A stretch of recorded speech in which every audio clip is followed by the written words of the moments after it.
Hello everyone. ಮುಂದಿನ concept international ರಿಲೇಷನ್ನಲ್ಲಿ passport, visa and citizenship basics. ಬಹಳ ಇಂಟ್ರೆಸ್ಟಿಂಗ್ ಇಂಪಾರ್ಟೆಂಟ್ ಕಾನ್ಸೆಪ್ಟು. ಇಲ್ಲಿ ತುಂಬ ಜನ ಮುಂದೆ ಬೇರೆ ಬೇರೆ ದೇಶಗಳಿಗೆ ಹೋಗಬೇಕು ಅಂತ ಇರಬಹುದು, ಅಥವಾ ಈ ವಿಷಯಗಳ ಬಗ್ಗೆ ತಿಳ್ಕೊಳ್ಬೇಕು ಅಂತ ಇರಬಹುದು. ಏನು ಪಾಸ್ಪೋರ್ಟು, ವೀಸಾ ಕೆಲವರಿಗೆ ಗೊತ್ತಿರಬಹುದು ಏನು ಹೀಗಂತಂದರೆ ಅಂತ ತಿಳ್ಕೊಳ್ಳೋಣ. In a world of 200+ sovereign countries, your right to travel, stay, work or belong is controlled by 3 key concept.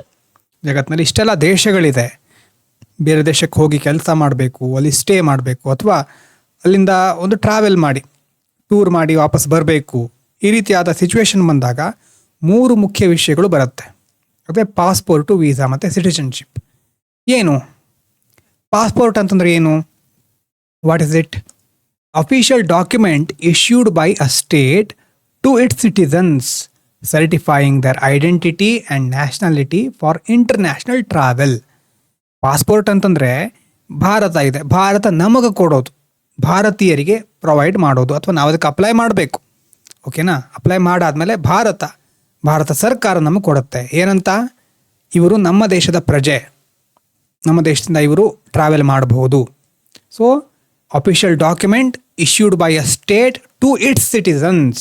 Bharat ಭಾರತೀಯರಿಗೆ ಕೊಡೋದು. ಏನಂತ? ಅವರ ಐಡೆಂಟಿಟಿ ಸರ್ಟಿಫೈ ಮಾಡ್ತಾ ಇದೆ, ಅವರ ನ್ಯಾಷನಾಲಿಟಿ, ಇವರು ಭಾರತೀಯರು, ರಿಪಬ್ಲಿಕ್ ಆಫ್ ಇಂಡಿಯಾ ಅಂತ ಬರ್ಕೊಂಡಿರುತ್ತೆ, ನೋಡಿರಬಹುದು. ಮತ್ತು ಇಂಟರ್ನ್ಯಾಷನಲ್ ಟ್ರಾವೆಲ್ ಮಾಡಬೇಕಾದ್ರೆ ಇವರು ಭಾರತದವರು ಅಂತ ಭಾರತ ಸರ್ಕಾರ ಕೊಡುತ್ತೆ. ಅದು passport issued by the government.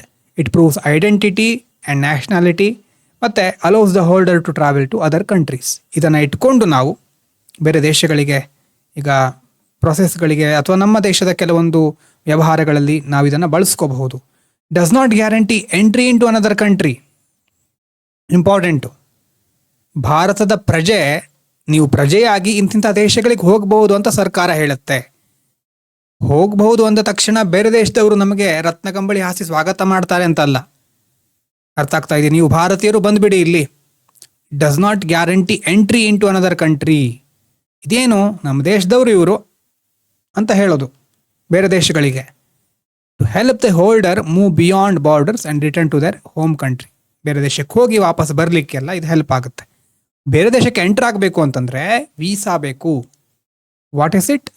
On official permission issued by country to a foreign national, allowing them to enter, stay or leave after a specific period for a specific purpose. ಭಾರತ ನಮಗೆ, ಭಾರತೀಯರಿಗೆ ಕೊಡೋದು ಪಾಸ್ಪೋರ್ಟ್. ಭಾರತ ವಿದೇಶದವರಿಗೆ ಕೊಡೋದು visa. ವಿದೇಶಿಯರು visa, V. ಹಾಗಾದರೂ ನೆನಪಿಟ್ಕೊಳ್ಳಿ, ವಿದೇಶದವರಿಗೆ visa.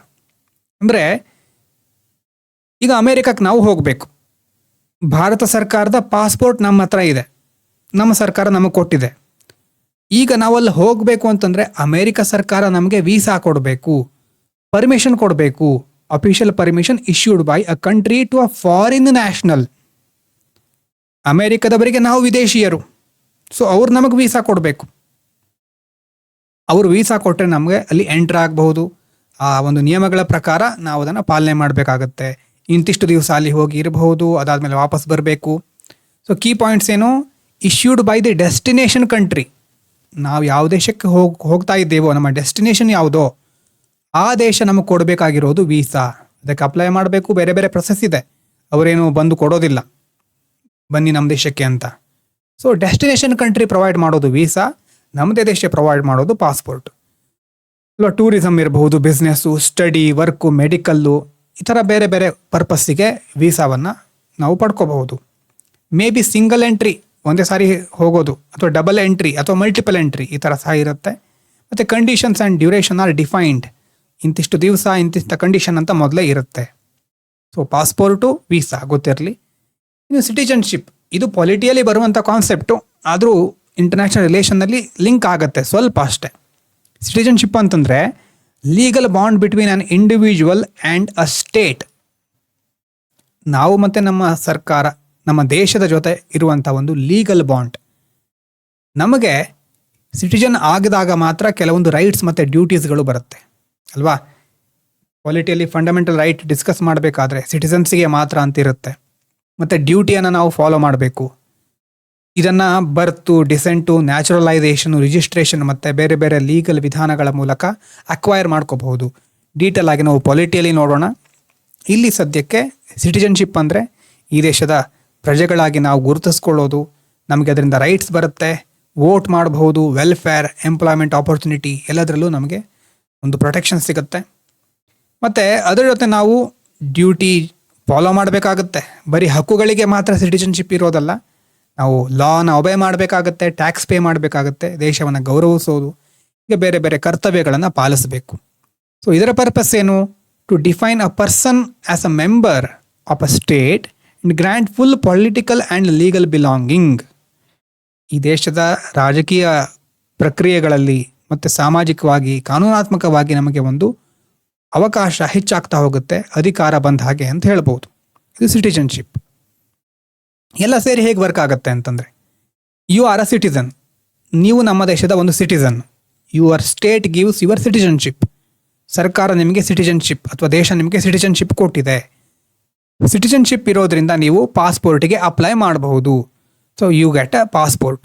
Your state issues you a passport to travel abroad. ನೀವು ನಮ್ಮ ದೇಶದ ಪ್ರಜೆಯಾಗಿ ಬೇರೆ ದೇಶಗಳಿಗೆ ಹೋಗಬಹುದು ಅಂತ ಹೇಳುತ್ತೆ ದೇಶ, ನಮ್ಮ ದೇಶ ಹೇಳುತ್ತೆ.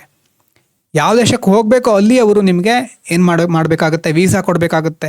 ಅದಕ್ಕೋಸ್ಕರ ನೀವು ಅಪ್ಲೈ ಮಾಡ್ತೀರಿ. You apply for a visa. The destination country decides whether to allow you entry ಅಲ್ವಾ. ನಿಮ್ಮ ಎಂಟ್ರಿಯನ್ನು ಅಲೋ ಮಾಡಬೇಕಂತ ಆ ಕಂಟ್ರಿ ಡಿಸೈಡ್ ಮಾಡುತ್ತೆ. ನೀವು ಹೋಗಬಹುದು ಅಂತ ಇಲ್ಲಿ ನಮ್ಮ ದೇಶ ಹೇಳುತ್ತೆ ಪಾಸ್ಪೋರ್ಟ್ ಕೊಟ್ಟು. ನೀವು ಬರಬಹುದು ಅಂತ ಆ ದೇಶ ಹೇಳಬೇಕು ವೀಸಾ ಕೊಟ್ಟು. You travel, stay and return ಎಲ್ಲ ಕರೆಕ್ಟಾಗಾದರೆ ಬೇರೆ ದೇಶಕ್ಕೆ ಹೋಗಿ ಟ್ರಾವೆಲ್ ಮಾಡಿ ಬರ್ತೀರಿ, return ಆಗ್ತೀರಿ.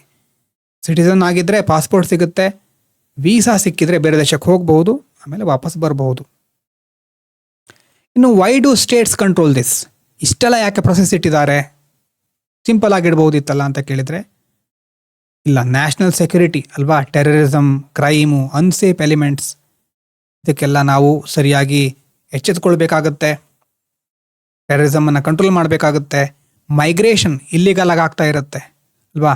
To control the number, skills and type of foreigners entering. ಯಾವ ರೀತಿ ಫಾರಿನರ್ಸ್ಗಳು ನಮ್ಮ ದೇಶಕ್ಕೆ ಬರಬಹುದು, ಮೈಗ್ರೇಷನನ್ನು ಮ್ಯಾನೇಜ್ ಮಾಡೋದು.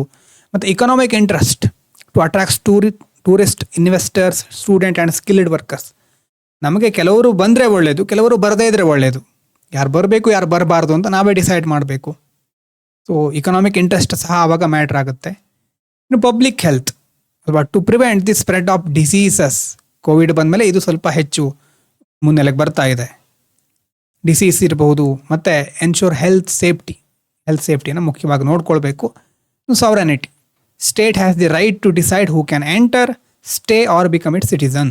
ಯಾರು ಬರಬಹುದು, ವಾಪಸ್ ಹೋಗಬಹುದು, ಇಲ್ಲೇ ಉಳ್ಕೋಬಹುದು, ಸಿಟಿಸನ್ ಆಗಿ ಯಾವಾಗಲೂ ಇಲ್ಲೇ ಇರಬಹುದಾ ಅಂತ ಸ್ಟೇಟ್ ಡಿಸೈಡ್ ಮಾಡುತ್ತೆ. ಆ ರೈಟ್ ಸ್ಟೇಟಿಗಿದೆ. ಸಿಟಿಜನ್ಶಿಪ್ ಅಕ್ವೈರ್ ಮಾಡಲಿಕ್ಕೆ birth, descent, jus soli, jus sanguinis, naturalisation, registration, ಮತ್ತು ಬೇರೆ ಬೇರೆ ಅಡಾಪ್ಷನ್, ಇನ್ಕಾರ್ಪೊರೇಷನ್ ಆಫ್ ಟೆರಿಟರಿ, ಈ ಥರ ಬೇರೆ ಬೇರೆ ಸಿಚುವೇಶನ್ಗಳಲ್ಲಿ ಅಕ್ವೈರ್ ಮಾಡ್ಕೋಬಹುದು.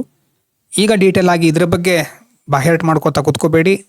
ನಾವು ಪಾಲಿಟಿಯಲ್ಲಿ ಡೀಟೇಲ್ ಆಗಿ ನೋಡಬೇಕು ಇದನ್ನು, ಆದರೆ ಕನೆಕ್ಟ್ ಆಗುತ್ತೆ ಇಲ್ಲಿ ಅಂತ ನೆನಪಿರಲಿ. ಸೊ UPSCಗೆ ಸಂಬಂಧಪಟ್ಟ ಹಾಗೆ ಈ ಪಾಸ್ಪೋರ್ಟು, ವೀಸಾ ಅಥವಾ ನಮ್ಮ ಮೂವ್ಮೆಂಟು, ಮೈಗ್ರೇಷನ್ನು, ಎಮಿಗ್ರೇಷನ್ನು. ಇಮಿಗ್ರೇಷನ್ ಅಂತಂದರೆ ಬೇರೆ ದೇಶದಿಂದ ಬರೋದು, ಎಂಟರ್ ಆಗೋದು. ಎಮಿಗ್ರೇಷನ್ ಅಂತಂದರೆ ಎಕ್ಸಿಟ್ ಆಗೋದು, ಅಂದರೆ ವಲಸೆ ಹೋಗೋದು. ಸೊ ಟೋಟಲಾಗಿ ಮೈಗ್ರೇಷನಲ್ಲಿ ಇನ್, ಎಕ್ಸಿಟ್ ಈ ಥರ ಇರುತ್ತೆ. ಹೆಚ್ಚಿನ ಮಾಹಿತಿ ಬೇಕಿದ್ರೆ ನೀವೇ ಸರ್ಚ್ ಮಾಡಬಹುದು ನೋಡಿ. ಸೊ ಈ ಥರ ಒಂದು ಮೂಮೆಂಟ್ ಆಗುತ್ತಾ ಇರುತ್ತೆ. ಇದು ನಮ್ಮ sovereignty, border migration, human rights, refugee crisis, ಮುಂದೆ ಡಿಪ್ಲೊಮ್ಯಾಸಿ ಎಲ್ಲದಕ್ಕೂ ಕೋರ್ ಫೌಂಡೇಶನಲ್ ಕಾನ್ಸೆಪ್ಟು. ಡಯಾಸ್ಪೋರಾ, ಬೇರೆ ದೇಶದಲ್ಲಿರೋ ಭಾರತೀಯರು, strategic mobility, security, neighbourhood relation, global image, ಇದೆಲ್ಲದಕ್ಕೂ ಅಫೆಕ್ಟ್ ಆಗುತ್ತೆ ಇದು. ಮತ್ತು ಈಗ ನೀವು H1B ವೀಸಾ ಅಥವಾ ಅಮೆರಿಕದಲ್ಲಿ ಬೇರೆ ಬೇರೆ ಪ್ರೊಸೆಸ್ ಆಗ್ತಾ ಇರೋದು ಅದೆಲ್ಲ ನೋಡ್ತಾ ಇರಬಹುದು. ವೀಸಾ ಸಮಸ್ಯೆಗಳು ಯಾಕೆ ಬರುತ್ತೆ. ಇನ್ನು GS3ಯಲ್ಲಿ ಇಂಟರ್ನಲ್ ಸೆಕ್ಯೂರಿಟಿ, GS2 ಅಲ್ಲಿ IR, ಎರಡು ಕಡೆನೂ ಲಿಂಕ್ ಆಗ್ತಾ ಹೋಗುತ್ತೆ. ಗವರ್ನೆನ್ಸ್ಗೂ ಹೆಲ್ಪ್ ಆಗುತ್ತೆ. So passport takes you out. ನಿಮಗೆ ಬೇರೆ ದೇಶಕ್ಕೆ ಹೋಗ್ಬೋದು ಅಂತ ಹೇಳೋದು ಪಾಸ್ಪೋರ್ಟ್, ಆದರೆ ವೀಸಾ ಲೆಟ್ಸ್ ಯು ಇನ್. ಆ ದೇಶದ ವೀಸಾ ಇದ್ದರೆ ಮಾತ್ರ ಅಲ್ಲಿ ಹೋಗ್ಬೋದು. Citizenship makes you belong. ನಮ್ಮ ದೇಶದವರು ಅಂತ ಹೇಳಲಿಕ್ಕೆ ನಿಮಗೆ ಸಿಟಿಜನ್ಶಿಪ್ ಇರಬೇಕು. ಓಕೆನಾ? Thank you so much.